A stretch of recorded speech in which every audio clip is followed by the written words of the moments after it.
The booing was impossible to ignore. England against Croatia, one of the biggest matches of the tournament, tens of thousands of people inside a modern stadium, millions watching around the world. Then suddenly the mandatory FIFA hydration break. Carefully planned sporting events on Earth felt like it had completely lost control of the room, because this wasn't happening in a desert. This wasn't happening under extreme conditions. This was happening inside a climate-controlled stadium, and that moment created a question FIFA probably never wanted people asking. If this is supposed to be the greatest World Cup ever, why does it feel like so many people are fighting against it? At first, the answer seems simple: player safety. That's the official explanation, and to be fair, there is legitimate science behind it. Researchers have spent years studying the effects of heat on actors collapsing during matches. Nobody wants preventable injuries. On paper, hydration breaks make sense. In some environments, they may even be necessary, but that is where the problem begins, because fans were not reacting to the scientific theory. Felt strange. A football match was being interrupted by a mandatory stoppage inside a venue specifically designed to control temperature. The rule may have been defensible. The optics were something else entirely, and once people started looking closer, the hydration break stopped being just a hydration break. It became a symbol of the growing gap between FIFA's promises and the experience unfolding in front of supporters. Because this tournament was never marketed as merely good, it was marketed as historic, revolutionary, the biggest, the most ambitious, the greatest World Cup ever created. But the more fans looked around, the more they started noticing little moments that didn't quite fit that story. And those moments were beginning to add up. One strange decision can be explained. Two strange decisions raise eyebrows. Three start looking like a pattern. And patterns are where institutions get into trouble, because the hydration controversy wasn't appearing in isolation. It was arriving after several other debates that had already left people asking uncomfortable questions. Questions about identity, questions about representation, questions about who actually gets to define football's biggest event. Take the controversy surrounding Egypt. What looked like a relatively minor design issue quickly became something much larger. Symbols with deep meaning suddenly disappeared. The stars were gone. Official explanations existed. Technical justifications existed. Rules existed. There was paperwork. There were regulations. There were procedures. Everything appeared perfectly reasonable when viewed through an administrative lens. But football supporters rarely experience football through an administrative lens. They experience it emotionally, historically, culturally, and from that perspective, something important seemed to be missing. The stars came off, the explanation arrived, but the feeling remained. Why did something that mattered so much to supporters suddenly become negotiable? That question never fully disappeared. Then another controversy emerged, this time involving imagery connected to Haiti. Again, the explanations were technical. Again, the reasoning was procedural. Again, the institution had answers. But once again, many people walked away with the same lingering impression. Something meaningful had been removed. Something specific had been flattened. Something unique had been reduced into something safer, more neutral, more controlled. And that's when the conversation started changing, because people were no longer discussing individual incidents. They were discussing a philosophy, a pattern, a direction. The concern wasn't simply that FIFA was making controversial decisions. The concern was that those decisions always seemed to move in the same direction, toward uniformity,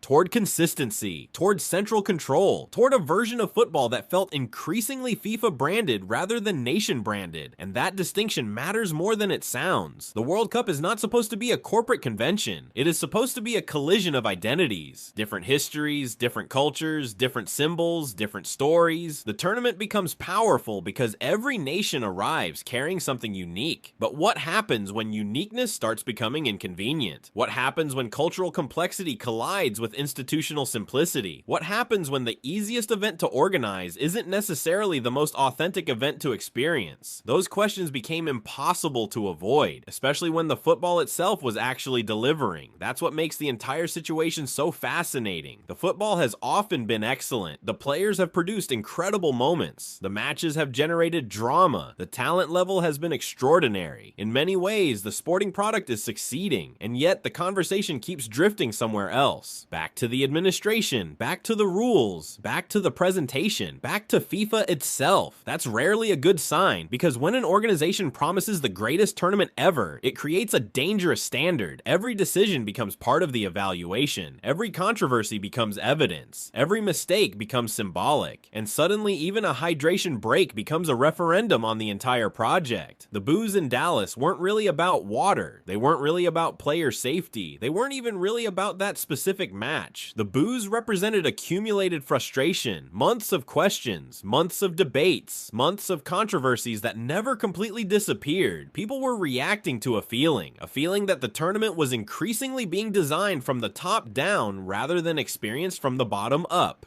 Now, to be fair, there is a strong counter-argument. FIFA oversees a competition involving dozens of nations, thousands of stakeholders, massive commercial obligations, complex legal requirements, and enormous logistical challenges. Consistency matters, rules matter, standards matter. You cannot run a global event purely through emotion. At some point, somebody has to make difficult decisions. Somebody has to create boundaries. Somebody has to enforce regulations. That is true. But it is also true that institutions often become vulnerable when they start confusing consistency with legitimacy, because a decision can be applied equally and still feel wrong. A rule can be technically correct and still create resentment. A policy can survive legal scrutiny while failing the cultural test. And that appears to be the space FIFA keeps finding itself in. The organization wins the procedural argument, then loses the emotional one, again and again and again. The hydration break followed the rules. The explanations followed the rules. The removals followed the rules. Everything keeps following the rules. Yet somehow the discomfort keeps growing. That is the contradiction sitting at the heart of this World Cup. The football feels alive. The administration often feels sterile. The matches celebrate identity. The controversies often involve reducing it. The tournament promises authenticity. The decisions sometimes create the opposite impression. And the result is a strange atmosphere surrounding an event that was supposed to unite everyone. Because the biggest stories are no longer always the goals. Sometimes they are the things that aren't there. The absent stars, the missing imagery, the interruptions that feel unnecessary, the symbols people expected to see and suddenly couldn't. In a strange way, the removed elements have become more powerful than the original ones. People remember absences. They notice gaps. They ask questions about what disappeared. And once supporters begin focusing on what's missing, every new controversy gains additional weight. That's why the booing mattered. Not because a hydration break occurred, but because of what the reaction revealed. Trust is becoming part of the story, and trust is difficult to measure. You can't see it on a scoreboard. You can't track it in statistics. You only notice it when it starts disappearing. A crowd suddenly boos.